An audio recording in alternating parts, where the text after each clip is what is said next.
Welcome to Mompriya YouTube channel. Please subscribe. আষাঢ় মানেই রথযাত্রার দিন গোনা শুরু। কবে পড়বে রথের দড়িতে টান? জগন্নাথ দেব আবার বাড়ি ফিরবেন কবে? রথযাত্রার দিন প্রভু জগন্নাথ, বলরাম এবং সুভদ্রা বর্ণাঢ্য অনুষ্ঠানের মধ্য দিয়ে শোভাযাত্রা সহকারে নিজের বাড়ি থেকে সপ্তাহকালের জন্য মাসির বাড়ি বেড়াতে যান।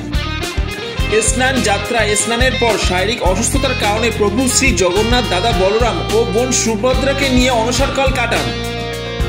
স্নান যাত্রায় স্নান করার পর প্রভু শ্রী জগন্নাথ দেব অসুস্থ হয়ে পড়েন। সেই কারণে ভক্তগণের থেকে নিভৃতে অনশনকালে চিকিৎসকের অধীনে চিকিৎসাধীন থেকে এক পক্ষকাল যাবৎ চিকিৎসা এবং সেবায় সুস্থ হয়ে ওঠেন। সুস্থ হয়ে প্রথমে মাসির বাড়ি বেড়াতে যান। এই বেড়াতে যাওয়ার উৎসবই হলো শুভ রথযাত্রা। রথযাত্রার দিন প্রভু জগন্নাথ, বলরাম এবং সুভদ্রা বর্ণাঢ্য অনুষ্ঠানের মধ্য দিয়ে শুভ যাত্রা সহকারে নিজের বাড়ি থেকে সপ্তাহকালের জন্য মাসির বাড়িতে বেড়াতে যান। রথযাত্রা হিন্দু ধর্মের বিশেষত প্রভু শ্রী জগন্নাথের ভক্তদের কাছে একটি পূর্ণ উৎসব এবং পুণ্যতিথিও।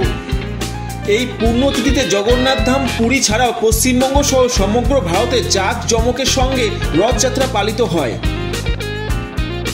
এমনকি ভারতের বাইরে পৃথিবীর অন্যান্য স্থানে মহা সমারোহের সঙ্গে পূর্ণ রথযাত্রা পালিত হয়। শাস্ত্রমতে রথের দড়ি টানলে পুণ্য লাভ করা যায়। শাস্ত্রমতে রথযাত্রার পূর্ণ তিথিতে যে কোনো শুভ কাজ শুরু করার জন্য অত্যন্ত শুভ। 2025 সালে রথযাত্রা কবে? পঞ্জিকা অনুসারে আষাঢ় শুক্লা দ্বিতীয়া পড়বে আগামী 26 জুন দুপুর 1:25। দ্বিতীয়া থাকবে পরের দিন অর্থাৎ 27 জুন সকাল 11:19 পর্যন্ত। সেই কারণে উদয়া তিথি অনুসারে 27 তারিখেই বেরোবে জগন্নাথ, বলরাম ও সুভদ্রার রথ। আগামী 27 জুন 12ই আষাঢ় শুক্রবার হলো রথযাত্রা উৎসব। 2025 সাল 27 জুন শুক্রবার রথযাত্রা উৎসব। আগামী 5ই জুলাই পালিত হবে উল্টো রথ। আজকের ভিডিও ছিল এই পর্যন্ত। ভালো কাটুক সবার রথযাত্রা। দেখা হচ্ছে পরের ভিডিওতে।